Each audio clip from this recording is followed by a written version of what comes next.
Good morning dear students. मैं doctor Dheeraj Vakoliya, associate professor, government college Ratangarh. अपन चल रहे इंडियन कॉन्स्टिट्यूशन, भारतीय संविधान, और अब तक भारतीय संविधान में अपन बात कर चुके हैं भारतीय संविधान की विशेषताओं और मौलिक अधिकारों की। आज अपन आगे बढ़ते हैं। आज अपन शुरू करेंगे नीति निर्देशक तत्व। नीति निर्देशक तत्व जो भारतीय संविधान के भाग 4 अनुच्छेद 36 से 51 तक गिनाए गए हैं।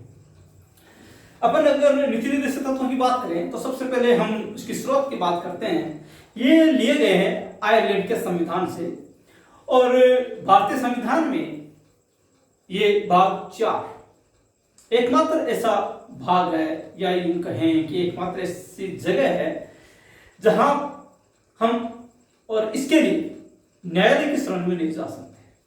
इसका तात्पर्य यह निकलता है कि नीति निर्देशक तत्वों को वाद की स्थिति प्राप्त नहीं है, यानी कि इनको लेकर हम न्यायालय में जाकर किसी भी प्रकार के विवाद या वाद को उत्पन्न नहीं कर सकते। कहने का मतलब यह है कि इसको लागू करने के लिए हम न्यायालय की शरण में नहीं जा सकते। जब संविधान सभा चल रही थी तब निर्देशक तत्वों के ऊपर विचार विमर्श के दौरान ये बात आई कि जब हम इनको लागू करने के लिए बाध्य नहीं कर सकते, न्यायालय की शरण में नहीं जा सकते, तो ऐसे तत्वों को भारतीय संविधान में स्थान देना या शामिल करना और इसका औचित्य क्या है। तब इसका जवाब देते हुए डॉक्टर बी.आर. अम्बेडकर ने यह बतलाया कि सामाजिक और आर्थिक न्याय की स्थापना करने के लिए राज्यों के सामने ऐसे कुछ चीजें, ऐसे कुछ मार्गदर्शक तत्व होने चाहिए जिनके आधार पर राज्य नीतियां बनाते समय इनको स्थान दे सके। और वास्तविकता यही है कि राजनीति के निर्देशक तत्वों की बात करें तो ये वो तत्व है जिनको राज्यों के द्वारा अपनी नीतियों में स्थान देना चाहिए। राज्यों से अपेक्षा की जाती है कि वो जब भी अपनी नीति निर्माण की प्रक्रिया को अंजाम दे तब भाग 4 के उन तत्वों को भी ध्यान में रखे, उन तत्वों को भी अपनी नीतियों में स्थान दे जो नीति निर्देशक तत्वों के रूप में गिनाए गए हैं। ये वास्तव में वो तत्व है जो राज्यों से अपेक्षा करते हैं कि सामाजिक और आर्थिक न्याय की स्थापना करें और साथ ही साथ इन तत्वों के आधार पर अपनी नीतियों का निर्माण करें। वास्तव में देखा जाए तो ये वो भाग है जो लोक कल्याणकारी राज्य की स्थापना करते हैं। अगर हम नीति निर्देशक तत्वों और मौलिक अधिकारों के संबंधों की बात करें, हालांकि भाग 3 में मौलिक अधिकार गिनाए गए हैं, भाग 4 में नीति निर्देशक तत्व गिनाए हैं, एक साथ और लगातार श्रृंखला में है। विवाद की स्थिति यह उत्पन्न होती है कि यदि मौलिक अधिकारों में और नीति निर्देशक तत्वों में विवाद हो जाए तो प्राथमिकता किसे दी जाएगी। इसके संबंध में समय समय पर सर्वोच्च न्यायालय के सामने वाद भी आए। चलिए पहले एक बार नीति निर्देशक तत्वों की बात करें, उससे पहले कुछ ऐसी बातें करते हैं जो विभिन्न प्रकार के विवादों के रूप में हमारे सामने आई। ऐसे कुछ विवाद जिन्होंने न केवल भारतीय राजनीतिक व्यवस्था को बल्कि हमारी इस पूरी संवैधानिक व्यवस्था को, हमारे संविधान के ढांचे को काफी हद तक प्रभावित किया है।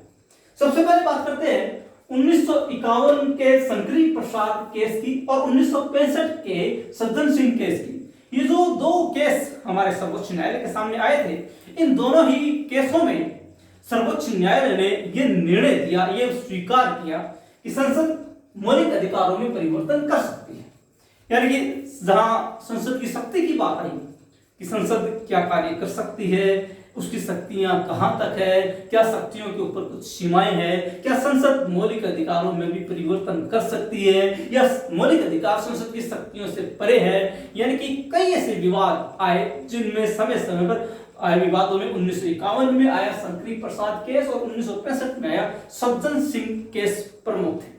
और इन दोनों विवादों में सर्वोच्च न्यायालय ने जो व्याख्या प्रस्तुत की उसके आधार पर मौलिक अधिकारों में संसद की शक्ति को माना गया, निष्पक्ष माना गया, यानी कि संसद इनमें परिवर्तन कर सकती। लेकिन सारी की सारी रूपरेखा बदल दी 1967 में। 1967 में सर्वोच्च न्यायालय के सामने गोलकनाथ वाद आया था। यह वाद भारतीय राजनीतिक व्यवस्था के लिए एक मील का पत्थर साबित हुआ। और इस गोरखनाथ विवाद में सर्वोच्च न्यायालय ने निर्णय दिया कि संसद मौलिक अधिकारों में संशोधन नहीं कर सकते। तात्पर्य निकलता है कि 1951 के शंकरी प्रसाद और 1965 के सज्जन सिंह केस में जो निर्णय दिया था सर्वोच्च न्यायालय ने, उस निर्णय को 1967 में गोरखनाथ विवाद में बदल दिया गया, यानी पूरी तरह उलट दिया गया। और उसमें यह माना सर्वोच्च न्यायालय ने कि संसद मौलिक अधिकारों में परिवर्तन नहीं कर सकते।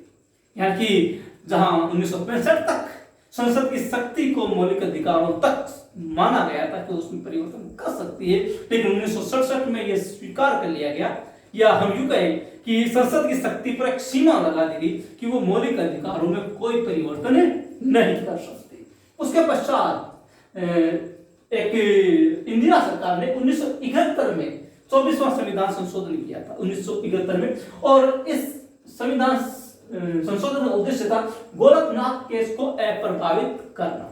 गोरखनाथ केस जिसमें यह कहा गया कि संसद मौलिक अधिकारों में परिवर्तन नहीं कर सकती, तो 24वें संविधान संशोधन के द्वारा इंदिरा सरकार ने गोरखनाथ विवाद को उलटते हुए यह कहा कि अगर नीति निर्देशक तत्वों को लागू करना हो तो मौलिक अधिकारों को संशोधन किया जा सकता है। यानी कि 24वें संविधान संशोधन के माध्यम से नीति निर्देशक तत्वों को मौलिक अधिकारों पर वरीयता प्रदान कर दी।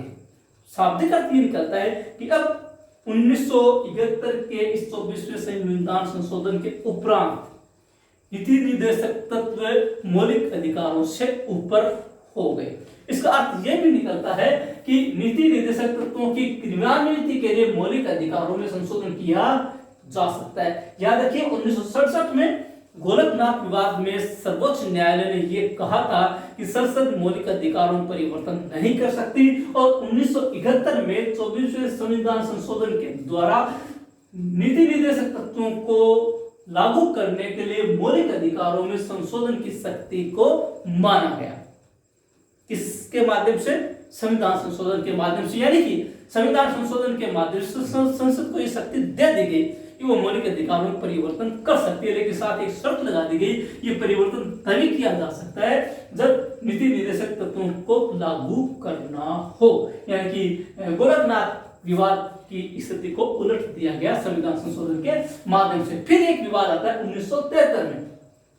सन 1973 में सबसे महत्वपूर्ण विवाद जो भारतीय संविधान का मील का पत्थर साबित हुआ, केशवानंद भारती विवाद था।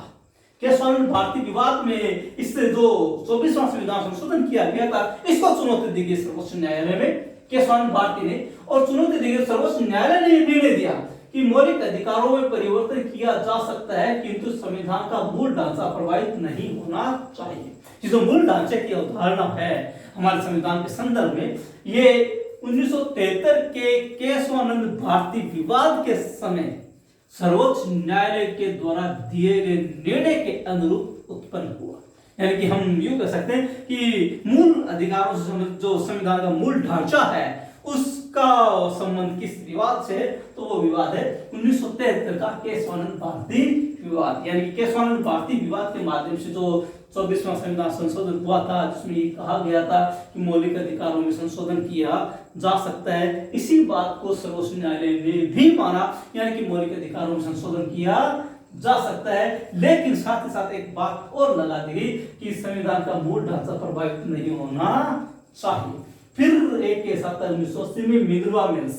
इस मिनर्वा मिल्स मामले में ये कहा गया कि अनुच्छेद 39 जिसमें ये लिखा था आर्थिक और सामाजिक न्याय को लागू करने के लिए मौलिक अधिकारों पर नीति निर्देशक तत्वों को वरीयता देनी पड़े या मौलिक अधिकारों में संशोधन करना पड़े, तब इसको स्वीकार किया जा सकता है। यानी कि आज वैसे तो मौलिक अधिकार नीति निर्देशक तत्व से ज्यादा प्रभावी है। यहाँ पर देखिए वैधानिक अर्थों में मौलिक अधिकारों को नीति निर्देशक तत्वों पर वरीयता प्राप्त होगी। आज अगर वरीयता की बात करें तो मौलिक अधिकार नीति निर्देशक तत्वों से पहले है, लेकिन यहाँ पर देखिए अनुच्छेद 39 ये कहता है कि नीति निर्देशक तत्वों को लागू करने के लिए वो भी कौन सा आर्थिक और सामाजिक न्याय, इसको लागू करने के लिए अगर मौलिक अधिकारों में परिवर्तन करना पड़े तो किया जा सकता है। यहाँ पर केवल अनुच्छेद 39 आर्थिक और सामाजिक न्याय की बात आती है, तब नीति निर्देशक तत्व वरीयता है, बाकी अन्य मामलों में मौलिक अधिकार ज्यादा प्रभावशाली है। यानी कि यूं कहें, वर्तमान की कंडीशन ये है कि मौलिक अधिकार नीति निर्देशक तत्वों से वरीयता प्राप्त है, लेकिन आर्थिक और सामाजिक न्याय की बात आती है तो वहां पर नीति निर्देशक तत्व मौलिक अधिकार से ज्यादा प्रभावशाली रहते हैं।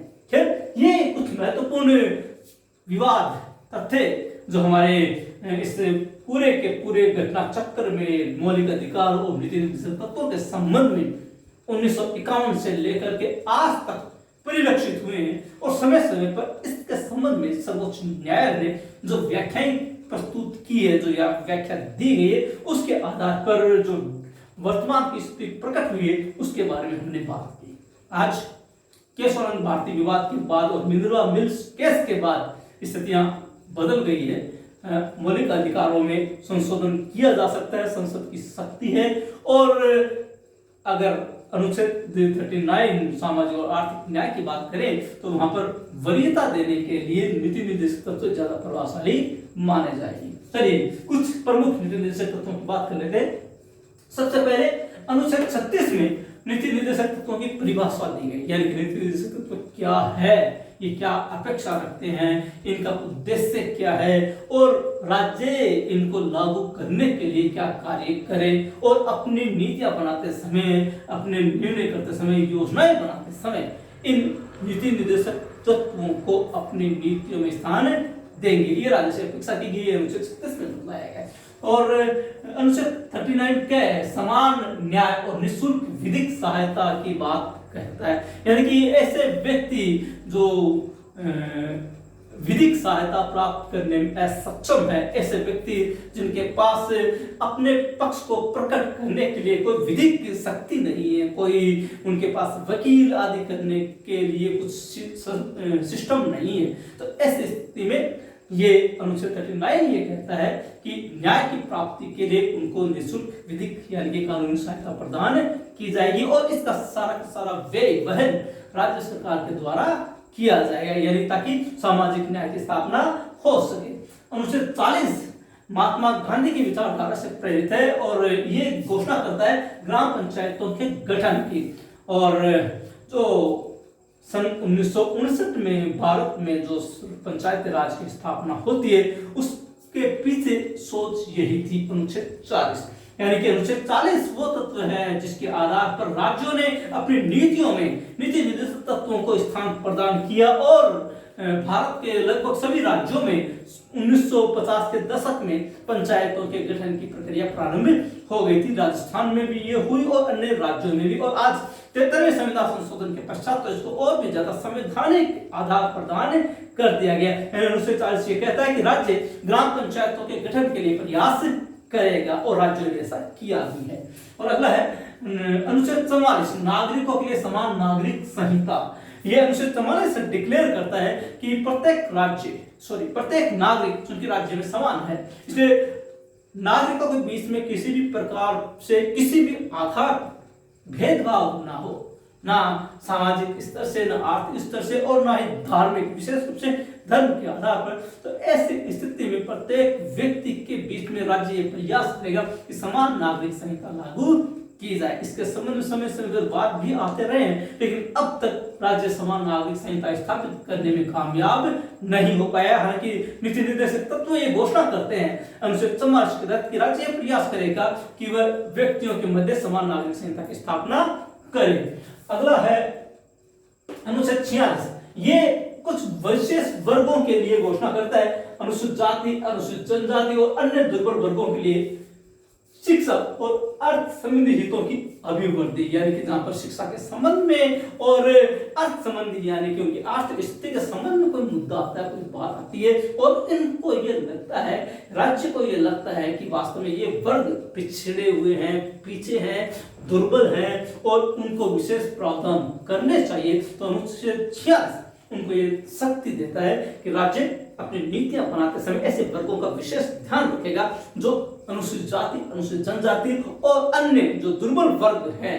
दुर्बल वर्ग किस आधार पर? शिक्षा और अर्थ यानी आर्थिक आधार पर जो दुर्बल वर्ग है की स्थिति को मजबूत करने के लिए विशेष प्रयास कर सकेगा, विशेष कानून बना सकेगा, विशेष योजनाएं लागू कर सकेगा। और अगर उनकी योग्यता के संबंध में भी कुछ शिथिलता या कुछ छूट दी जाती है तब भी राज्य ऐसा कर सकेगा। ये कहता है अनुच्छेद 46। और अनुच्छेद 50 कहता है कार्यपालिका से न्यायपालिका का पृथक्करण। मैं आपको बता दूं कि भारत में संसदीय शासन व्यवस्था है और संसदीय शासन व्यवस्था में शक्तियों का पृथक्करण संभव नहीं है।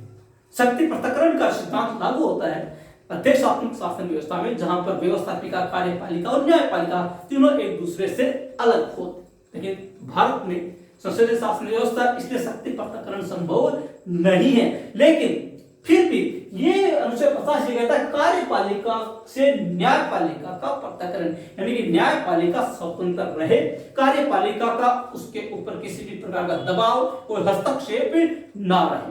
और हमने यानी कि भारत ने जो व्यवस्था स्थापित की है न्यायपालिका के संबंध में, जैसे न्यायाधीशों की नियुक्ति की व्यवस्था, उनके वेतन भत्ते सुविधाओं की व्यवस्था, उनको हटाने की प्रक्रिया, उनके कार्य में बिना किसी बात के दखलंदाजी न करना आदि जो बातें हैं, जो व्यवस्थाएं हैं, वो इस बात को प्रकट करती है कि हमारे यहाँ पर कार्यपालिका का न्यायपालिका से पृथक्करण है। हालांकि हम जानते हैं संसदीय शासन व्यवस्था में तीनों एक दूसरे ऊपर अंतर्निर्भर होते हैं। यहाँ पर न्यायपालिका के सदस्यों की नियुक्ति कार्यपालिका के द्वारा की जाती है और व्यवस्थापिका के माध्यम से उनकी जो सेवा शर्तें हैं, जो वेतन भत्ते हैं, जो नियुक्ति की प्रक्रिया है, वो तय की जाती है। और न्यायपालिका भी अपनी शक्तियों के माध्यम से व्यवस्थापिका और कार्यपालिका पर नियंत्रण रखने का कार्य करती है। हमें यह भी याद रखना चाहिए कि भारत में न्यायिक पुनरावलोकन की व्यवस्था भी है, जिसके माध्यम से न्यायपालिका, हमारी जो सर्वोच्च न्यायालय और जो उच्च न्यायालय है, वो समय समय पर भारत सरकार और राज्य सरकार के द्वारा बनाए गए कानूनों आदि का विवेचन भी करता है, व्याख्या भी करता है और अनुचित पाए जाने पर उनको रद्द भी करता है। अपन ने जो ये विवाद देखे थे वो इस बात का प्रतीक है कि समय समय पर सर्वोच्च न्यायालय अपनी शक्ति को अंजाम दिया है। तो ये स्पष्ट है कि हमारे यहाँ पर कार्यपालिका और न्यायपालिका का स्पष्ट रूप से पृथक्करण है और अनुच्छेद 50 की इस बात को हमने लागू भी किया है। अनुच्छेद 51 ये कहता है कि अंतर्राष्ट्रीय शांति और सुरक्षा की अभिवृद्धि। वास्तव में ये वो चीज है जो हमारी विदेश नीति को निर्धारित कर। अगर ये कहा जाए कि भारतीय संविधान का वो कौन सा अनुच्छेद है जो हमारी विदेश नीति को तय करता है, तो है अनुच्छेद 51 में हमने ये लिख दिया है कि भारत अंतर्राष्ट्रीय शांति और सुरक्षा की अभिवृद्धि का प्रयास करेगा। और हमारी विदेश नीति यही तय करती है कि हमने आज तक किसी भी ऐसे कार्य को अंजाम नहीं दिया जो अंतर्राष्ट्रीय शांति और व्यवस्था के लिए खतरा उत्पन्न करता। हम हमेशा शांति के प्रतीक के रूप में रहे और सुरक्षा को बढ़ावा देने वाले रहे और हमने अनुच्छेद 51 की इस बात को हमारी विदेश नीति में व्यवहारिक रूप से लागू भी किया है। तो ये है कुछ खास नीति निर्देशक तत्व। हालांकि ऐसे बहुत से तत्व भी हैं और समय समय पर बाद में भी विभिन्न संविधान संशोधनों के माध्यम से कुछ नीति निर्देशक तत्व शामिल भी किए। एक 86वें संविधान संशोधन की चर्चा करते हैं प्राय, उसके माध्यम से शिक्षा को मूल अधिकार घोषित किया गया। शिक्षा यानी कि निःशुल्क और अनिवार्य शिक्षा 6 से 14 वर्ष तक के बालकों के लिए, और उसमें यहाँ पर भी परिवर्तन किया गया नीति निर्देशक तत्वों में। अनुच्छेद 45 के जोड़कर यहाँ पर भी राज्य का ये दायित्व गिराया गया कि राज्य इस प्रकार की व्यवस्था करेगा कि 6 से 14 वर्ष तक के बच्चों को अनिवार्य और निःशुल्क शिक्षा प्राप्त हो सके। ऐसे कुछ समय समय पर नए नए नीति तत्व शामिल किए जाते रहे। संविधान संशोधन 44 और 42 के द्वारा भी उस तत्व शामिल किए जाते रहे। तो ये मौलिक मोटे मोटे रूप में ये जो चीजें हैं, ये जो विवाद हमारे सामने आए समय समय पर, ये सबसे ज्यादा महत्वपूर्ण है। और प्राय जनरल नॉलेज के संबंध में जो विभिन्न प्रकार के कंपटीशन एग्जाम्स होते हैं उनमें इस प्रकार के विवादों के बारे में पूछा जाता भी रहा है और कुछ ऐसे तत्व जो मैंने यहाँ पर गिनाए हैं इनके बारे में भी पूछा जाता है। ये जो टॉपिक है न केवल बीए भाग द्वितीय के लिए महत्वपूर्ण है बल्कि उन विद्यार्थियों के लिए, उन परीक्षार्थियों के लिए भी महत्वपूर्ण है जो कि विभिन्न प्रकार के कंपटीशन एग्जाम्स की तैयारी कर रहे हैं, विभिन्न प्रकार की प्रतियोगी परीक्षाओं में बैठ रहे हैं, उनके लिए काफी महत्वपूर्ण है। तो डियर स्टूडेंट्स, आज इतना ही करेंगे, अगली बार इसको और आगे बढ़ाते हैं।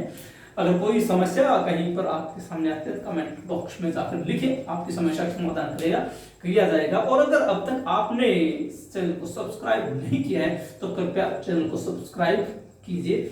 मिलते हैं अगली क्लास में, तब तक के लिए धन्यवाद।